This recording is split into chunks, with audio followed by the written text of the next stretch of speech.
UFC 261 is upon us today.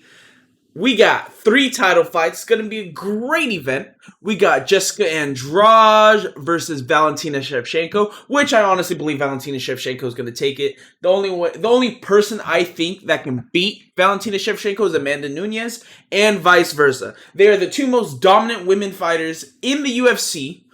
Amanda Nunes is arguably the most dominant fighter in the UFC. And then we got Weili Zhang versus Rose Namajunas, which is going to be a hard-fought fight. Again, this one I actually don't know who's going to win, because Thug Rose is an absolute savage, but Weili Zhang is such a great fighter, you really cannot decide who's going to win the fight now. Then we got Kamaru Usman versus Jorge Masvidal for the 170-pound division. It's a title fight. They just fought in July last year. It wasn't a good fight. It was not a good fight, not very entertaining. It was alright. I bought it for my birthday, you know. I wanted to enjoy it with the boys, but it just wasn't a good fight. We had Kamaru Usman keep him against the cage the entire fight. Jorge Masvidal was not able to execute any part of his game plan. And if Jorge Masvidal doesn't adapt and be able to not physically dominate, because he obviously can't physically dominate Kamaru Usman, who is a tank. I have no idea how he weighs 170 pounds.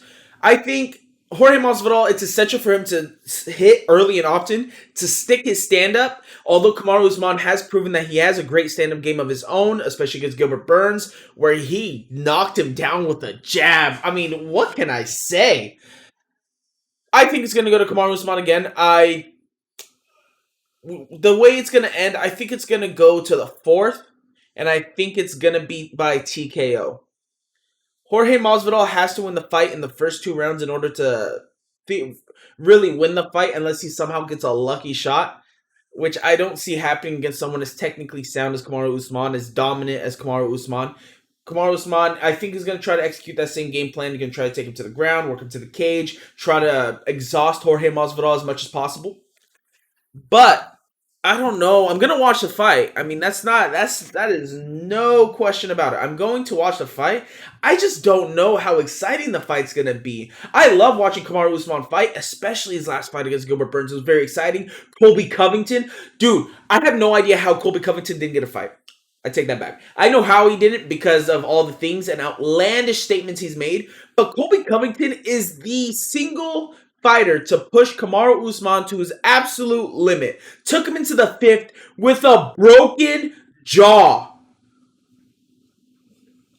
Colby Covington should have got the fight. I don't know. I understand why they did Masvidal. I think if Masvidal can't win this fight, I think that's going to be the end of Masvidal competing for a belt. I think it's going to be Covington first. Dude, if Leon Edwards gets the fight before Kamaru Usman, I will backhand someone. We also got Uriah Hall and Chris Weidman. Maybe a few years ago, that would have been a main card. It is main card, excuse me. It would have been a main event or co-main event. But now they're older. Chris Weidman's like 36 now, can't move as well. His body started to break down. Uriah Hall has had problems outside of the octagon, which have inhibited his potential in the octagon. But it's going to be a great card. I'm more excited for Valentina Shevchenko, Jessica Andrade, or Weili Zhang versus Rose. But Usman and Masvidal could be a good fight. I wouldn't go into this fight with very high expectations for a fireworks explosive fight. That's all I can say. See ya.